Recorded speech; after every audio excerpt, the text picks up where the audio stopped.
zombies! Where am I? Who am I? Who are you? Yes, you! How are you even looking at me? What's going on?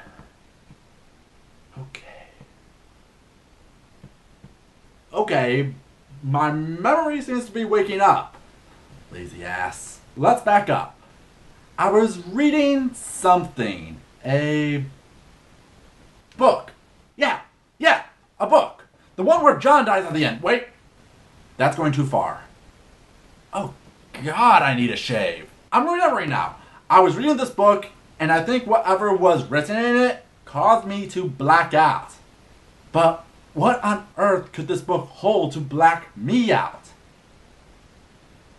I guess we'll find out. Ladies and gentlemen, boys and girls, people of all ages, my name is David Popovich, aka the Bookworm, and welcome to Bookworm Reviews. Sit back and relax as we dive into John Dies at the End by David Wong. Dude, spoilers! 面白くない世の中面白くすればいいさ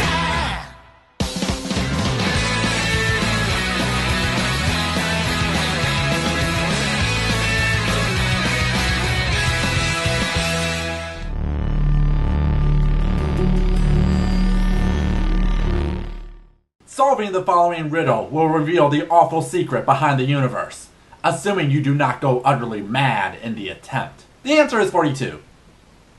Don't ask questions, just accept the answer.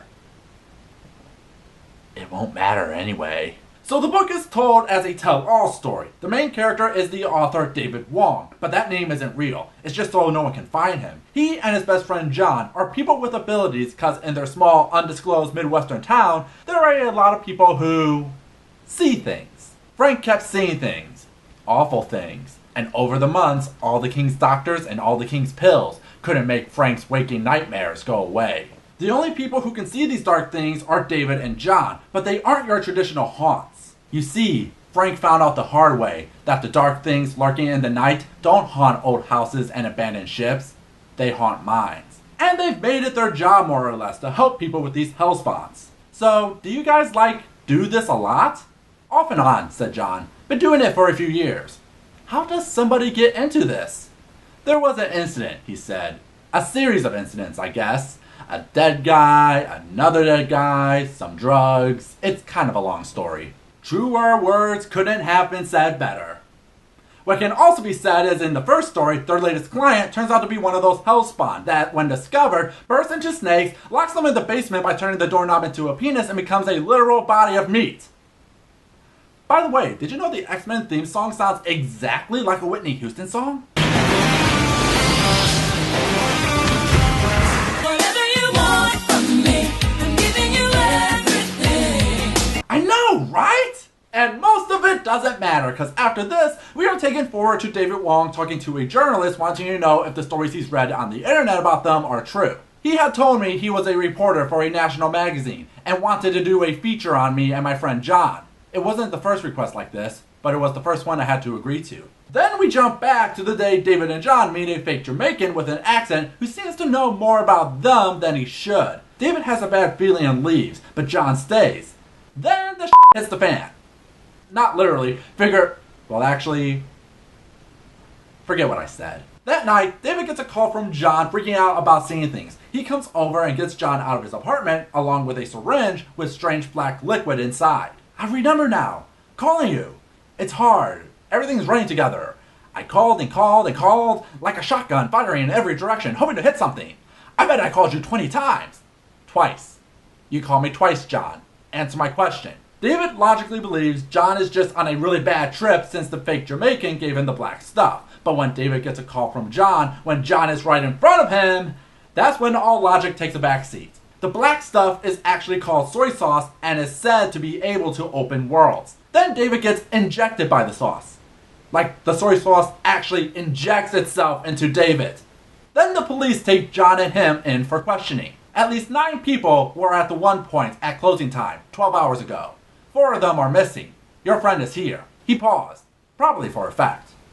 The rest are dead. And okay, the book does a lot of jerking around to get to the actual point of the story, but I'll spare you with the main plot. The soy sauce is actually used to help bring strange beings from another world into ours, and one of the people from the party gets his body possessed to help open a new doorway in Las Vegas. But then there is a bigger conspiracy, as there seems to be a bigger threat, and the rest of the book is just pure madness as David reveals that he may be hiding a darker secret while telling the story. If it sounds like the book is a bit episodic, that's because it is. The book actually got its start on the web as a collection of short stories that would later get picked up to become a novel. That's not bad. In fact, the book overall can be fun with its dark humor, macabre horror, and poop jokes. It's like if Dead Alive and Evil Dead 2 had a baby. If H.P. Lovecraft was roommates with Kevin Smith. No, you know what this is? It's as if Douglas Adams, Terry Pratchett, H.P. Lovecraft, Harlan Ellison, David Lynch, and David Cronenberg got together, had a hot gay orgy, and the resulting juices came together to form this book. I'm sorry for the image I just put into your head, but that is actually tame compared to what is talked about in detail in this book. But this book is not for everyone. Oh God, is it not? A word of advice. If you do tackle this book, take your time. Don't binge it. There's only so much dark humor, macabre horror, and poop jokes a man can handle. And there are times I just wanted to be done with the book. The chapters are long, and the book will go out of its way to bring up tangents that don't add much to the story, if not delay it, but use to show how tongue-in-cheek the whole thing is. It got in the way of my Steven Universe time, and I'll be damned if I miss any of the new episodes! But it's good. The book knows what kind of story it is, and people do like it because it was the people's voice that got it to be made into a book in the first place. Hell, there's even a sequel, and God only knows how you follow up from this. This book pretty much lampoons the hero's journey, has a blast doing it while grossing you out, and sometimes has a heart and a few good reveals. If you are the kind of person who likes what I talked about, then this book was made for you. If not, then stay away! And for me, I think I need to go lie down.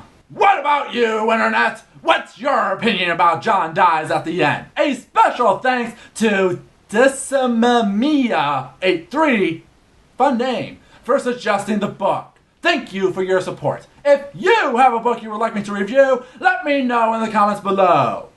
Next time, we start off on a bad note, with a series of unfortunate events. Till next time, have a nice day.